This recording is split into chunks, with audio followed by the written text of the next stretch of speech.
1945 sampai sekarang ini setidaknya kita mencatat ada 3 catatan penting yang harus selalu tertanam dalam ingatan kita. Bahkan kita harus wariskan pengetahuan ini kepada anak turun kita agar apa? Agar betul-betul menjadi satu pedoman dalam menjalankan kehidupan berbangsa. Apa 3 catatan penting itu? Yang pertama, karena ini jarang sekali diungkap di buku-buku sejarah biasa, khususnya di kurikulum SD, SMP, SMA yang dipelajari tentang sejarah Indonesia. Bahkan ada indikasi ini sengaja direduksi atau dihilangkan kalau mampu, atau dikabulkan sejarah. Apa 3 catatan penting itu? Yang pertama, bahwa umat Islam yang paling banyak pengorbanannya baik pra kemerdekaan, saat kemerdekaan maupun sesudah kemerdekaan. Artinya yang paling banyak punya kontribusi, saham, pengorbanan baik harta, nyawa, darah dan segala yang punya sampai Allah memberi kemerdekaan kepada negara ini adalah umat Islam. Umat Islam ini jarang sekali dinarasikan di buku-buku sejarah. Bahkan ada satu propaganda jahat yang nampaknya berjalan secara sistemik, masif dan terstruktur untuk menghilangkan jejak besar perjuangan umat Islam. Apa di antara buktinya? 1, dihilangkannya 7 kata yang ini hasil kesepakatan para the founding fathers, yakni pendiri bangsa, yang ini dirapatkan sebulan lebih, yang diwakili oleh kubu sekuler, kubu nasionalis, juga kubu Islam yang dikenal dengan Piagam Jakarta. Sila pertama itu kan hasilnya ketuhanan dengan kewajiban menjalankan syariat Islam bagi pemeluk-pemeluknya. Insya Allah Bapak Ibu ya nanti kepikiran nih, atau paling tidak pernah mendengar sejarah ini dari buku-buku sejarah yang ditulis oleh sejarawan Islam, bahwa format negara kita, sila pertama dari Pancasila itu yang diproklamasikan oleh Soekarno, ya itu kan satu ketuhanan, dengan kewajiban menjalankan syariat Islam bagi pemeluk-pemeluknya. Ini sudah diproklamasikan, usianya belum genap 1 hari, ya, akan tetapi kemudian dirubah. Yang konon ada opsir Jepang yang datang kepada Bung Hatta, tapi ini juga nampaknya sangat kabur sejarahnya. Benarkah opsir Jepang itu datang ke Bung Hatta, ataukah ini adalah ide Bung Hatta sendiri dengan Soekarno untuk merubahnya? Ini para ahli sejarah juga masih penuh dengan debatable perdebatan. Tapi konon yang dimunculkan itu ada opsir Jepang yang datang kepada Bung Hatta, kemudian mengatakan, ya, jika sila pertama ketuhanan dengan kewajiban menjalankan syariat Islam bagi pemeluk-pemeluknya ini tetap menjadi dasar negara, maka Indonesia bagian timur akan memisahkan diri. Ya. Akhirnya kemudian dalam narasi sejarah itu kan disebutkan, tapi ini juga kabur. Teman lah sejarah itu ada pusat Jepang yang mengancam seperti itu. Bung Hatta itu konon memanggil tokoh Muhammadiyah, diantaranya Kasman Singodilodjo, untuk membujuk Ki Bagus Hadikusuma, juga untuk membujuk tokoh-tokoh lain untuk sementara waktu, katanya, Untuk sila pertama ketuhanan dengan kewajiban menjalankan syariat Islam bagi pemeluk-pemeluknya ini dihapus. Dan dijanjeni oleh Soekarno nanti ada rapat lagi entah kapan, dan nanti umat Islam bisa memperjuangkan kembali tentang ini. Tapi ternyata ditunggu sama tokoh Muhammadiyah yakni Ki Bagus Hadikusumo sampai beliau wafat, ternyata tidak ada lagi yang namanya rapat untuk mengembalikan ketuhanan dengan kewajiban menjalankan syariat Islam bagi pemeluk-pemeluk. Sehingga Buya Muhammad Nasir mengatakan 17 Agustus kita bersyukur diproklamasikan kemerdekaan Indonesia, akan tetapi 18 Agustus kita istighfar dan menangis karena kemudian rumusan hasil musyawarah 1 bulan lebih untuk kemudian menghasilkan Piagam Jakarta ini diubah menjadi ketuhanan yang maha esa. Dan ini menurut ahli sejarah Bapak Ibu, kritik tajam yang luar biasa yang menyebutkan bahwa ketika kubu sekuler kalah dalam musyawarah, dia akan menghalalkan segala macam cara untuk kemudian membalasnya. Salah satunya hasilnya ini. Ini indikator yang pertama. Indikator yang kedua, para pahlawan nasional lebih dari 80% itu umat Islam atau tokoh-tokoh Islam. Bahkan lebih jumlahnya 26 atau 28 itu adalah tokoh-tokoh Muhammadiyah. Tapi sekali lagi ini nampaknya tidak begitu dinarasikan dalam buku-buku sejarah. Seakan-akan tokoh nasional itu yang memperjuangkan negara kita itu tidak membawa embel-embel agama. Seakan-akan begitu. Padahal yang menjadi motivasi mereka, yang menjadi daya energi mereka, sampai kemudian betul-betul berjuang sekuat tenaga mengusir bangsa penjajah, itu adalah ruh Islam, spirit Islam. Tapi ternyata itu nyaris tidak dinarasikan di buku-buku sejarah. Bahwa tokoh-tokoh Islam itu adalah bahwa pahlawan nasional itu adalah tokoh-tokoh Islam.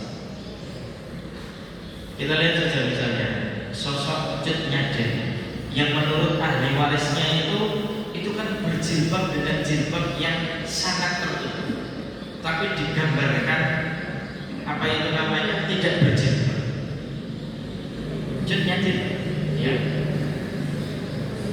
Tokoh emansipasi wanita lebih dipopulerkan Raden Ajeng Kartini daripada tokoh wanita yang lain.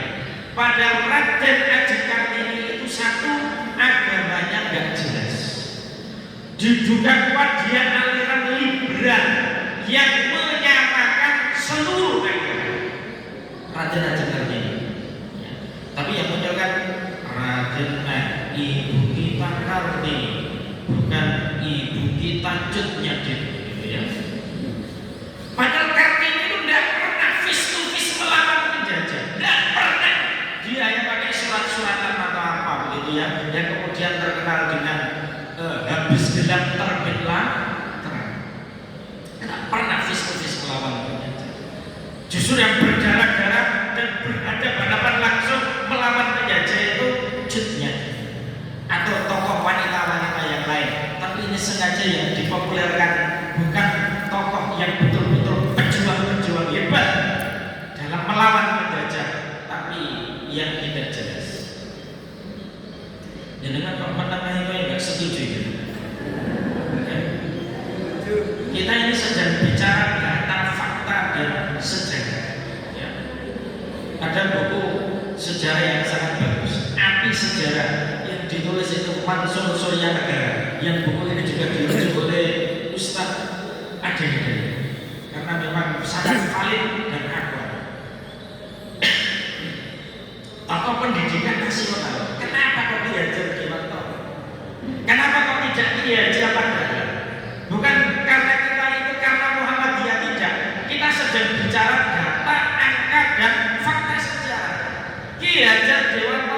membuat taman siswa dibanding dengan Kiai Haji Ahmad Dahlan membuat sekolah-sekolah jauh lebih lama Kiai Haji Ahmad Dahlan.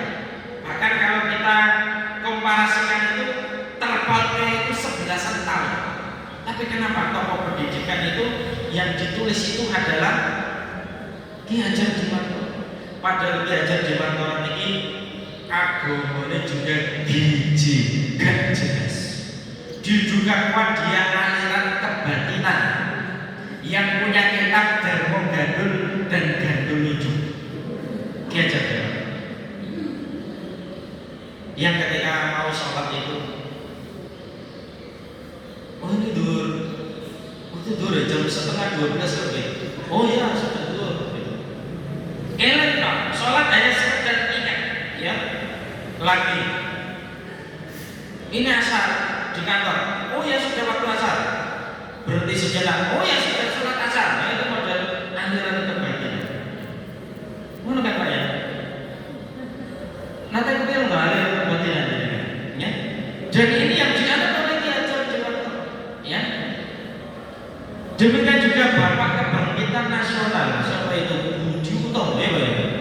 Nah, itu kan lebih hebat Bos Cokro Aminoto daripada Budi Utomo.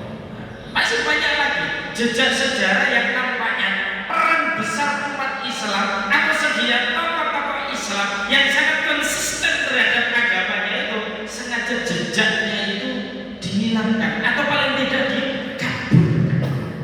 Padahal yang paling berdarah-darah bangsa ini perjuangannya adalah umat Islam.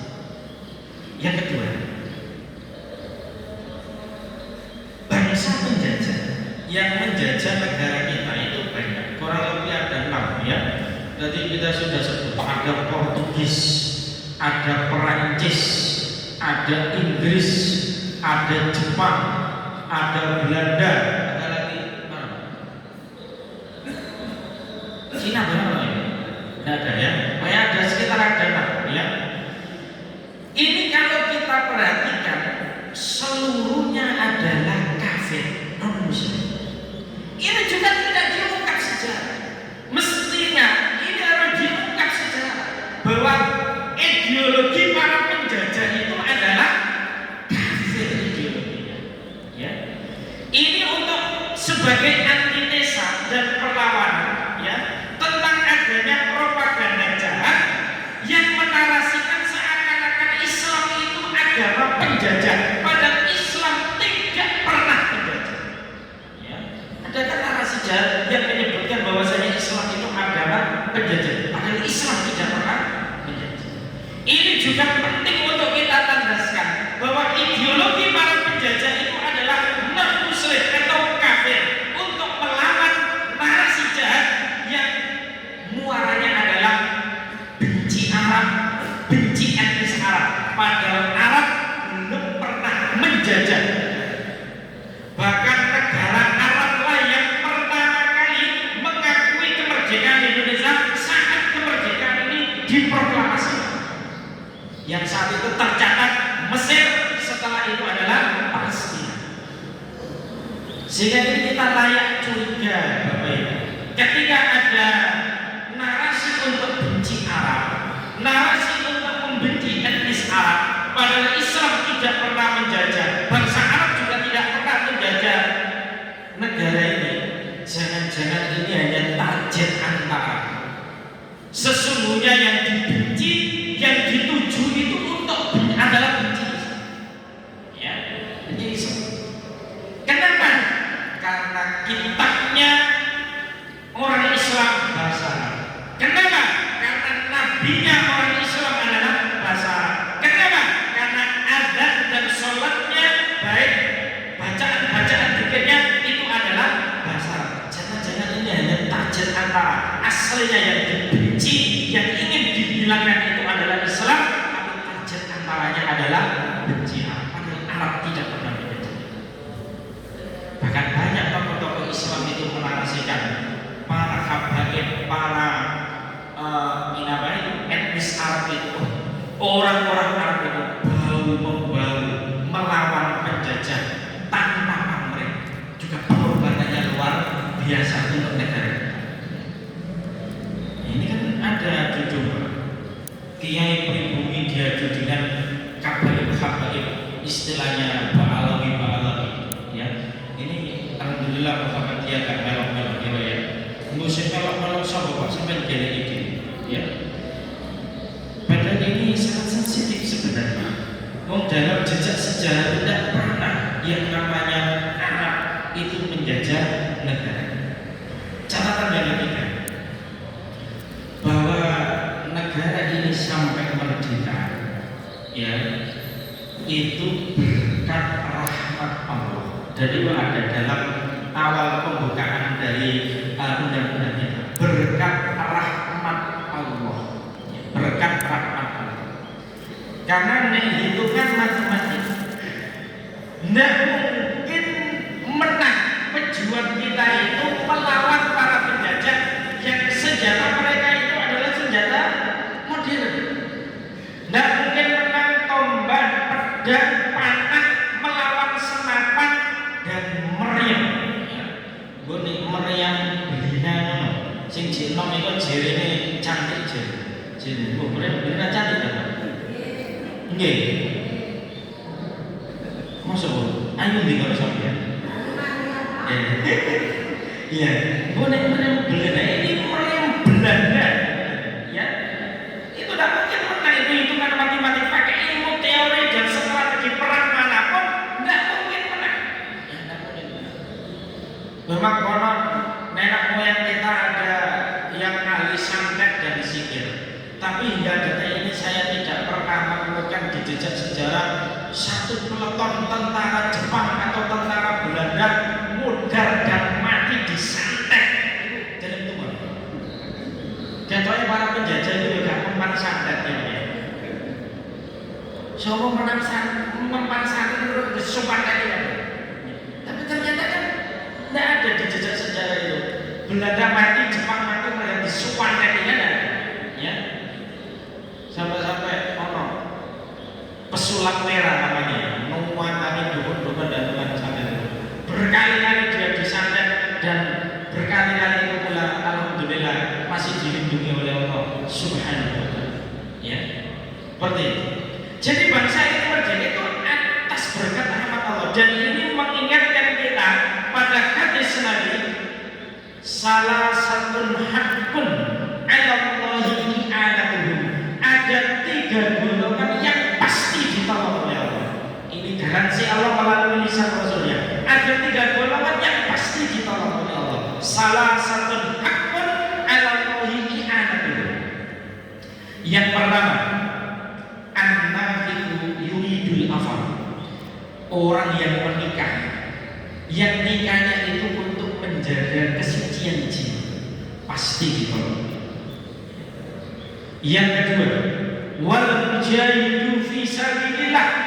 Orang yang berjuang di jalan Allah, para mujahid di jalan Allah, pasti ditolong oleh Allah. Yang ketiga, wal mukatibu yuridul ada. Budak yang ingin memerdekakan dirinya. Konteks perjuangan Indonesia ini pada poin yang kedua, wal mujahidu fi sabilillah, yakni para mujahid di jalan Allah. Siapa para pejuang-pejuang Islam itu? Humul mujahidun. Mereka adalah para mujahid. Bahkan banyak di antara mereka adalah ulama-ulama besar. Siapa itu Panglima Diponegoro? Siapa itu Tuan Imam Bondol? Siapa itu Sultan Hasanuddin? Siapa itu Jenderal Besar Sudirman pendiri ABRI atau TNI? Itu guru-guru hebat, ulama-ulama hebat. Bahkan jejak sejarah juga menyebutkan pesantren ini telah terbentuk dan lahir puluhan tahun sebelum Indonesia ini ada atau merdeka. Dan yang menghuni pesantren adalah orang Islam. Ini menunjukkan bahwa apa itu namanya, para mujahid yang ditolong oleh Allah Subhanahu. Kalau kita telusuri dalam sirah Nabawiyah, sirah Sahabiyah, perang-perang besar yang terjadi di zaman Rasulullah, bahkan di zaman sahabat, di zaman tabi'in, di zaman atba' tabi'in, selalu jumlah umat Islam itu lebih sedikit dibandingkan dengan jumlah musuh. Jadi al-jihad fi sabilillah ini termasuk kekuatan umat Islam dan juga syariat Islam yang agung. Rasulullah itu hajinya sekali, umrohnya 4 kali. Yang umrah itu selalu dilakukan di bulan Dzulqa'dah. Tapi jihadnya Rasulullah 60 kali. Ya. Jumlahnya selalu lebih sedikit dibandingkan dengan jumlah para musuh. Tapi kita perhatikan selalu menang dan diberi kemenangan oleh Allah Subhanahu wa taala. Ada satu perang yang jumlahnya umat Islam itu lebih banyak daripada musuh. Namanya perang Hunain, ya. Akan tetapi saat itu malah umat Islam kalah orang-orangnya. Kenapa? Karena ada yang sombong. Dia itu terucap dalam lisannya, biasanya jumlahnya sedikit saja menang, apalagi banyak. Tapi akhirnya kemudian adalah kalah. Jadi kemenangan-kemenangan itu binasrillah atas berkat rahmat Allah Subhanahu wa taala. Ya. Maka sudah menjadi satu kesyukuran kepada bangsa ini dalam mensyukuri kemerdekaan Indonesia ini ya mestinya dengan tuntunan syariat Allah, tuntunan syariat Islam. Oh. Selanjutnya masuk materi inti hakikat kemerdekaan.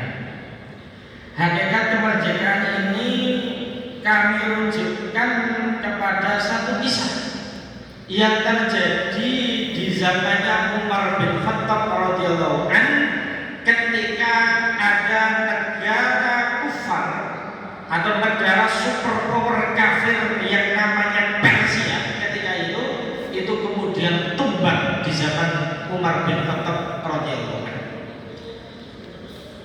Saat itu ya Sayyidina Umar bin Khattab radhiyallahu an mengutus Sa'ad bin Abi Waqqas.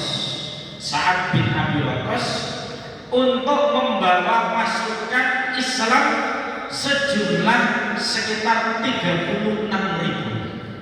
Untuk apa? Untuk fathul Islam dan menaklukkan negara Persia ketika itu. Persia hari ini adalah Iran. Ya.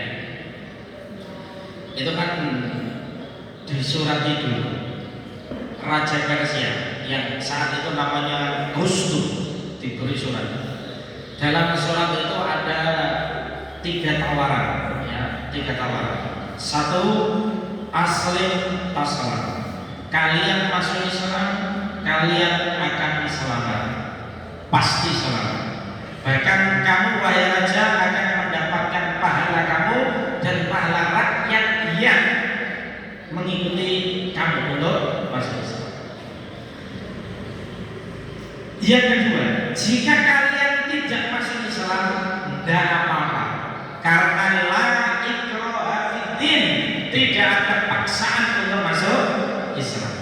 Ini jadi apa itu namanya regulasi pokok. Tidak ada paksaan untuk masuk Islam, tapi kalian harus tunduk kepada hukum Islam.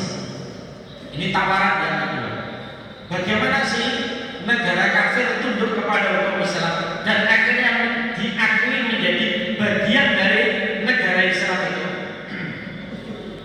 Misalnya kalau orang kafir itu senangannya mabuk, senangannya zina, yang menurut agama mereka itu boleh, misalnya silakan mabuk, silakan zina, tapi harus di tempat yang tertutup, privasi.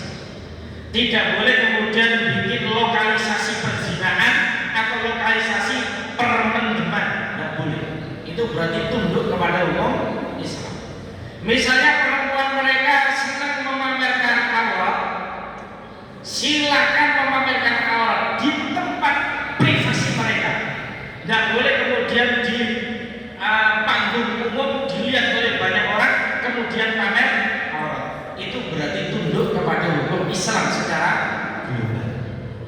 Tawaran pertama ini misalnya yang diterima, tawaran yang kedua. Jika pertama enggak, kedua enggak, maka baru opsi yang ketiga Jika masuk Islam nggak mau, tunduk kepada hukum Islam nggak mau. Yang nanti kalau tunduk itu mereka harus membayar jizyah, ya, gampangannya pajak. Yang kemudian nanti pajak ini nanti kemudian menjadi jaminan keselamatan harta mereka, nyawa mereka, darah mereka, dan negara mereka. Kalau ada negara lain yang menyerah negara itu, kalau negara ini tunduk kepada pemerintahan Islam, maka nanti negara Islam yang nanti akan melindungi. Sehingga orang kafir itu ada kafir dhimmi, kafir mu'ahad, kafir mustamad, dan kafir harbi. Ada 4 macam orang kafir. Yang diperangi itu hanya satu, kafir harbi, orang kafir yang terang-terangan memusuhi Islam. Tapi kafir mustamad yang mencari suaka keamanan tidak boleh diperangi. Kafir mu'ahad, orang kafir yang terlibat perjanjian damai dengan umat Islam, tidak diperangi. Kafir dhimmi juga demikian. Nah, ternyata tawaran 1 tidak diterima, tawaran 3 tidak diterima, masuk yang ketiga, yakni mereka diperangi sampai takluk kepada hukum Allah. Nah, akhirnya Bapak Ibu, Jenderal Rustum, pemimpin Persia ini nampaknya masih belum memahami isi surat ini. Ia kemudian meminta Sa'ad bin Abi Waqqas untuk mengirim prajuritnya untuk datang ke kerajaan kami dan menerangkan dari apa maksud tujuan pasukan Islam datang ke Persia. Akhirnya diutuslah prajurit yang biasa dengan pakaian yang biasa, dengan pedang yang biasa, dengan tombak yang biasa, dengan topi perang yang biasa, bernama Rifqi bin Amir. Nama Rifqi bin Amir. Beliau pernah menaklukkan Damsyik atau Damaskus Suriah bersama Rasulullah SAW.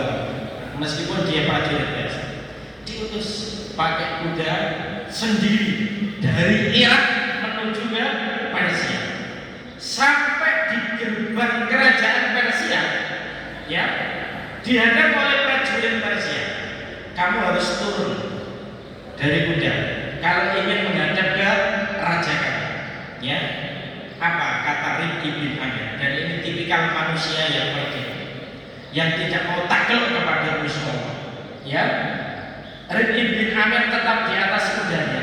Dia mengatakan begini, jika rajamu itu mengizinkan aku masuk dalam kondisi seperti ini, tetap di atas kuda, tetap membawa tombak, tetap membawa pedang, maka saya akan masuk.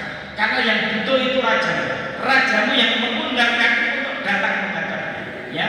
Tapi jika saya harus turun dari kuda, saya tidak akan mau dan saya akan kembali ke pasukan Islam. Akhirnya prajurit ini minta izin ke tuan raja, ya. Nek saya bahasakan begini, tuan raja, ono wong edan uangnya tuturannya, ya, di papan mudun teko jalan dagang, ya, dan ingin menghadap panjenengan, ya. Siapa dia? Dia ngomong, katanya utusnya Sa'ad bin Abi Waqqas atas persetujuan Umar bin Khattab, yakni pemimpin kaum muslimin yang ada di Madinah sana. Biarkan ia masuk. Akhirnya dibiarkan masuk. Ternyata setelah pintu gerbang itu dibuka, ternyata telah digelar permadani yang sangat indah dan empuk. Di atasnya juga ditebarkan bantal-bantal yang bersulam sutra dan emas murni 24 karat. Rupanya Raja Persia ini melakukan mesiwar, ya, ingin menjatuhkan mentalnya pasukan Islam ini. Seakan-akan ingin menunjukkan ini negara Persia, negara perkasa, mewah, kaya, dan tak terkalahkan. Tapi ternyata Rifqi bin Amir ini biasa saja. Bahkan dia naik di atas kuda itu sengaja nyublesi bantal-bantal yang bersulam sutra dan emas itu. Apa itu bersih itu? Bahasa Indonesia ada apa Pak nyublesi? Ya, semua pokoknya. Sehingga orang-orang yang ingin menunjukkan dunia ini tidak ada apa-apanya. Yang hebat itu nanti kehidupan di akhirat. Sampai di depan Raja Persia itu Akhirnya kemudian Raja Persia bertanya, ma goyamuka lihudurika ila biladina. Apa tujuan Anda datang ke negara kami?